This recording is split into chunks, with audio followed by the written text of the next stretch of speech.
अभिवादन। आज हम एक बहुत ही खास प्राचीन भारतीय ग्रंथ पर बात करेंगे, चित्रसूत्र। ये भारतीय कला, खासकर चित्रकला पर शायद सबसे पुराने ग्रंथों में से एक है। हम इसकी कलात्मक बुद्धिमत्ता की गहराई में उतरेंगे आज। नमस्ते। हाँ, ये विष्णु धर्मोत्तर पुराण का एक बहुत महत्वपूर्ण हिस्सा है। माना जाता है कि ये 6ठी शताब्दी ईस्वी के आसपास का है। और आज जो भी हम बात करेंगे वो विष्णु धर्मोत्तर पुराण और दूसरे विश्वसनीय आध्यात्मिक ग्रंथों पर आधारित है। ये सिर्फ टेक्निक की बात नहीं है, इसमें सनातन धर्म की गहरी आध्यात्मिक नींव दिखती है। बिल्कुल। तो चलिए इस प्राचीन ज्ञान के कुछ खास पहलुओं को समझते हैं और देखते हैं कि आज ये हमारे लिए रेलेवेंट कैसे है। तो सबसे पहले, ये चित्रसूत्र कला को देखता कैसे है?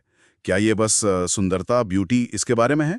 नहीं, उससे कहीं ज्यादा गहरा है। चित्रसूत्र में साफ लिखा है, कला नाम प्रवरम चित्रम धर्मार्थ काम मोक्षदम मंगलम प्रथम दो जतद गृहे यत्र प्रतिष्ठितम। मतलब कलाओं में चित्रकला सबसे ऊंची है। ये धर्म, अर्थ, काम और मोक्ष, इन चारों पुरुषार्थों को पाने में मदद करती है। अच्छा। और जिस घर में चित्र लगे हों, मतलब प्रतिष्ठित हों, वहां हमेशा मंगल होता है, शुभ होता है। अरे वाह, कमाल है। तो मतलब पेंटिंग सिर्फ सजावट नहीं हुई, ये तो जीवन के लक्ष्यों को पाने और घर में एक पॉजिटिव एनर्जी लाने का जरिया है। ये तो बहुत पावरफुल आइडिया है। हाँ, बिल्कुल। और ये कलाओं के आपसी जुड़ाव पर भी बहुत जोर देता है। चित्रसूत्र कहता है कि चित्रकला को समझने के लिए आपको नृत्य शास्त्र, मतलब नाट्य का ज्ञान होना चाहिए। अच्छा। नृत्य का। हाँ। और नृत्य समझने के लिए संगीत, म्यूजिक का। हाँ। और संगीत के लिए गायन, वोकल म्यूजिक का। तो सभी कलाएं एक दूसरे से जुड़ी हुई हैं। हाँ। एक तरह से गायन से संगीत, हाँ। संगीत से नृत्य, और फिर नृत्य से चित्रकला और मूर्तिकला। ये एक सॉर्ट ऑफ हायरार्की है। Here's where it gets really interesting. तो मतलब एक कलाकार को सिर्फ अपनी कला नहीं, बल्कि दूसरी कलाओं की भी समझ होनी चाहिए। अच्छा, तो चित्रकला के जो मुख्य सिद्धांत हैं, वो षडंग या 6 अंग, उनके बारे में बताइए कुछ। मैंने सुना तो है इसके बारे में। हाँ, सही सुना है आपने। चित्रसूत्र के ये 6 अंग बहुत महत्वपूर्ण हैं। ये कला की नींव है। पहला है रूपभेद, मतलब अलग अलग फॉर्म्स, आकारों की विविधता को जानना और समझना। दूसरा है प्रमाण, यानी सही अनुपात, प्रोपोर्शन और स्ट्रक्चर। ये सिर्फ नकल नहीं, एक आइडियल प्रोपोर्शन की बात है। ठीक है। तीसरा और शायद सबसे जरूरी, भाव, मतलब इमोशंस का चित्रण, कलाकृति में जान डालना, भावनाओं को उतारना। भाव, इमोशंस, हाँ। चौथा है लावण्य योजना, मतलब सुंदरता, ग्रेस, चमक लाना कला में, सुघड़ता।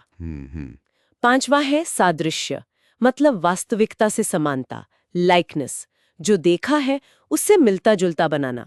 और छठा है वर्णिका भंग, यानी रंगों का सही इस्तेमाल, कलर मिक्सिंग और ब्रश वर्क, कूची का कलात्मक प्रयोग। तो इन सब में भाव, मतलब इमोशन, सबसे महत्वपूर्ण है। हाँ, क्योंकि कला का असली मकसद तो दर्शक के मन को छूना है, उसमें भाव जगाना है, वही उसकी सफलता है। ये जानना भी बड़ा दिलचस्प है कि जब हम ईश्वर को अक्सर अरूप मानते हैं, फॉर्मलेस, तो फिर उसकी मूर्ति या पेंटिंग बनाने का क्या मतलब है?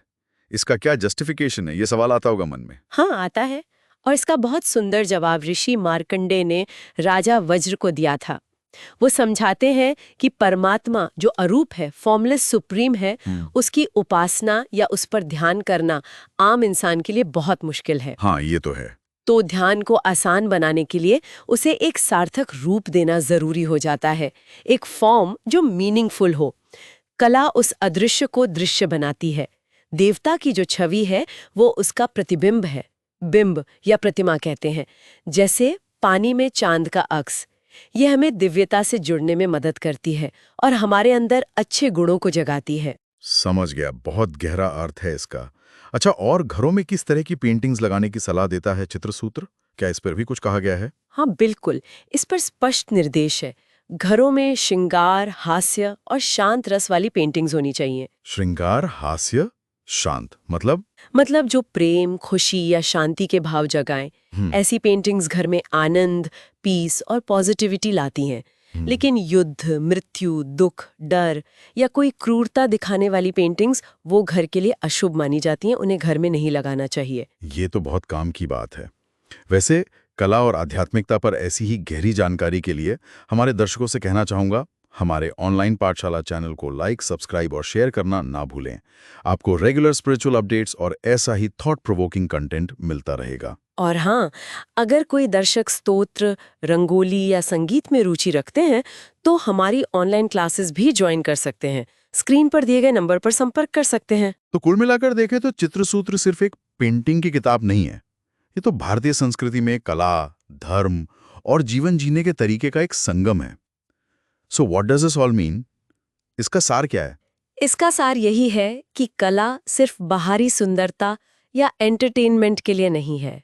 ये सेल्फ एक्सप्रेशन का, आध्यात्मिक उन्नति, स्पिरिचुअल ग्रोथ का और जीवन को एक मीनिंग, एक सार्थकता देने का बहुत पावरफुल माध्यम है। व्हाट्स फैसिनेटिंग हियर इज कि ये सिद्धांत हजारों साल पुराने होकर भी आज उतने ही रेलेवेंट हैं। बिल्कुल सही कहा।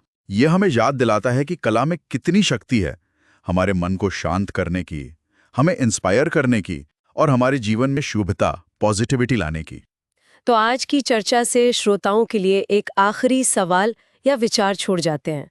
आज की ये जो विजुअल हैवी दुनिया है, जहां हम हर तरफ इमेजेस से घिरे हैं, क्या हम चित्रसूत्र के इन सिद्धांतों का इस्तेमाल करके कला और छवियों को ज्यादा गहराई से, ज्यादा मीनिंगफुलनेस के साथ देखना और समझना सीख सकते हैं? इस पर जरूर सोचिएगा। बेहतरीन सवाल, सोचने पर मजबूर करता है। इस गहरी और इंसाइटफुल चर्चा के लिए आपका बहुत बहुत धन्यवाद। धन्यवाद। अगली बार फिर मिलेंगे एक नए विषय के साथ। नमस्कार।